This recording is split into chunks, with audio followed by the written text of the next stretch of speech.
17 ফেব্রুয়ারি সোমবার উত্তর আমেরিকার দেশ কানাডায় অবতরণের সময় যাত্রীবাহী একটি বিমানবন্দরে নামার মুখে বিপত্তির শিকার হয়।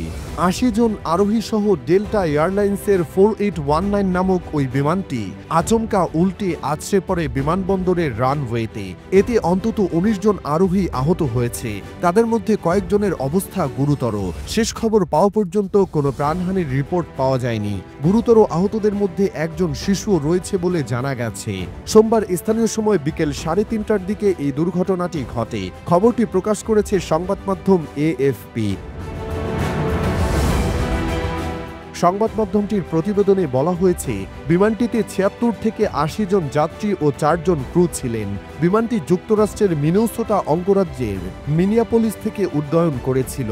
প্যারামেডিক পরিষেবা এএফপিকে বলেছে, আহত ১৯ জনের মধ্যে ৩ জনের অবস্থা খুব বেশি খারাপ। এদের মধ্যে একজন শিশু, ৬০ বছর বয়সী এক পুরুষ এবং ৪০ বছর বয়সী এক নারী রয়েছে।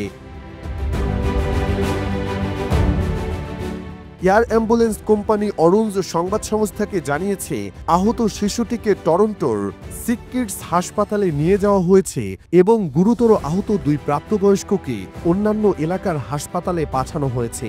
তবে বিভিন্ন সূত্র থেকে প্রাপ্ত তথ্য মতে আহতের সংখ্যা বাড়তে পারে। আহত সকলকেই অ্যাম্বুলেন্স বা হেলিকপ্টারে করে হাসপাতালে নিয়ে যাওয়া হয়েছে। সিবিসি টেলিভিশনের খবরে বলা হয়েছে, অবতরণের সময় বিমানটি উল্টে যায়, তবে বিমানে বিস্ফোরণ হয়নি। কানাডার পরিবহন মন্ত্রী অনিতা আনন্দ বলেছেন, তিনি গুরুতর এই ঘটনাটি নিবিড়ভাবে পর্যবেক্ষণ করছেন। তবে বিমানটি ঠিক কী কারণে এমন দুর্ঘটনার কবলে পড়ল সেই সম্পর্কে এখন পর্যন্ত বিস্তারিত কিছু বলা হয়নি।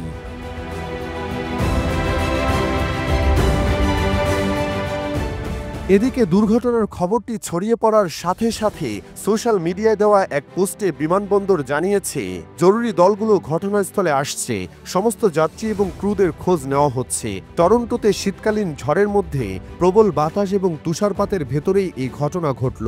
যদিও এই বিমান দুর্ঘটনার কারণ এখনও অজানা, তবে টরন্টোতে অবতরণের সময় বায়ুচাপের পরিবর্তন এবং তুষারপাতের কারণে প্রাকৃতিক পরিবেশ বিমানের অবতরণের জন্য অত্যন্ত কঠিন পরিস্থিতি তৈরি করেছিল।